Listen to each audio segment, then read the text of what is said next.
मध्य प्रदेश के किसानों को जैविक खेती और नई तकनीकों से रूबरू कराने को लेकर राजधानी भोपाल के बिट्टन मार्केट ग्राउंड में आज से कृषि मेला एग्री एक्सपो इंडिया शुरू हुआ है। भारतीय किसान संघ और युवा उड़ान फाउंडेशन द्वारा आयोजित यह मेला 3 दिनों तक चलेगा। इस एक्सपो में किसानों को खेती में हुए नए बदलाव और तकनीक के बारे में ट्रेनिंग सेशन के जरिए बताया जाएगा। एग्री एक्सपो 2022 के आयोजक गोविंद गोदारा के मुताबिक मेले में किसानों को बिजनेस टू बिजनेस और बिजनेस टू कस्टमर के बारे में ट्रेनिंग दी जा रही है। इसके साथ ही फसल के अच्छे दामों के लिए किसान सलाहकार से सलाह लेने के बारे में भी बताया जा रहा है। मेले में खेती के नए उपकरण पेश किए गए हैं, जिनके जरिए किसान समय और पैसे की बचत कर अच्छा उत्पादन ले सकते हैं। ये 3 दिवसीय कृषि मेला है, जिसमें नव कृषि तकनीक, जैविक कृषि और ज्ञान सम्मेलन है। उसमें अलग अलग चीज़ें तीनों हैं। नव कृषि तकनीक की बात करें तो मध्य प्रदेश के साथ ही इंडिया के पूरे भारत के अलग अलग कंपनियां उसमें पार्टिसिपेट की है, जिसमें ड्रोन सिंचाई हो, इसके अलावा आपकी बहुत सारी एडवांस। एक और जानकर खुशी होगी, मैं बताऊंगा अलग अलग मशीनों की क्या खासियत है। जनरली आज तक जो हमने देखे हैं वो हार्वेस्टर एक सिर्फ क्रॉपिंग करता था और भूसा पीछे फेंकता था और केवल फसल हमें देता था उत्पादन। लेकिन यहाँ मध्य प्रदेश में पहली बार कंपनी ने हार्वेस्टर लॉन्च किए।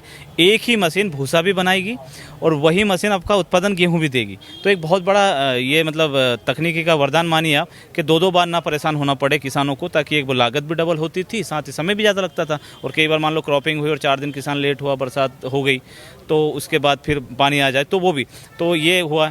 अब बात करें जैविक की, तो मध्य प्रदेश के अलग अलग जो जैविक उत्पादक किसान हैं इसमें, वो सारे किसान यहाँ आए हैं। उनके उत्पाद हैं और अलग अलग, चाहे पल्सेस हो, दाल हो, ग्रेन्स हो, स्पाइसेस हो, जेगरी हो, एक घरेलू किचन में उपयोग होने वाली सामग्री, सारी सामग्रियाँ उत्पाद है।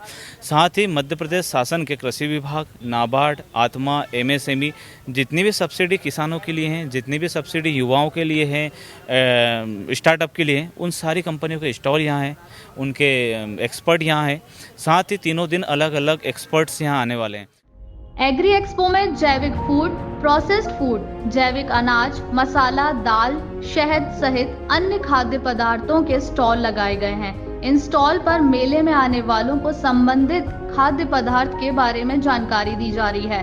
मेले में आए किसान लक्ष्मी नारायण खिरोनिया ने बताया कि वह खुद के उत्पाद लेकर आए हैं। गौवंश आधारित जहर मुक्त खेती कर रहे हैं। किसी भी प्रकार के रसायनों का प्रयोग उन्होंने खेती में नहीं किया है।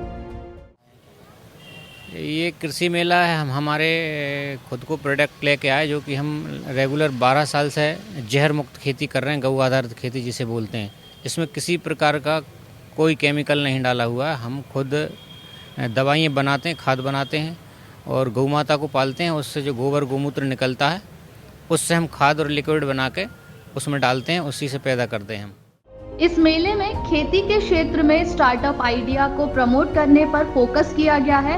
इसके साथ ही किसानों को भूमि व मौसमी परिस्थितियों, उन्नत किस्मों, फसलों के चयन, उर्वरकों के प्रयोग, जल प्रबंधन और खेती के यंत्रों के समुचित उपयोग द्वारा कम लागत में अधिक उत्पादन लेने के बारे में भी चर्चा होनी है।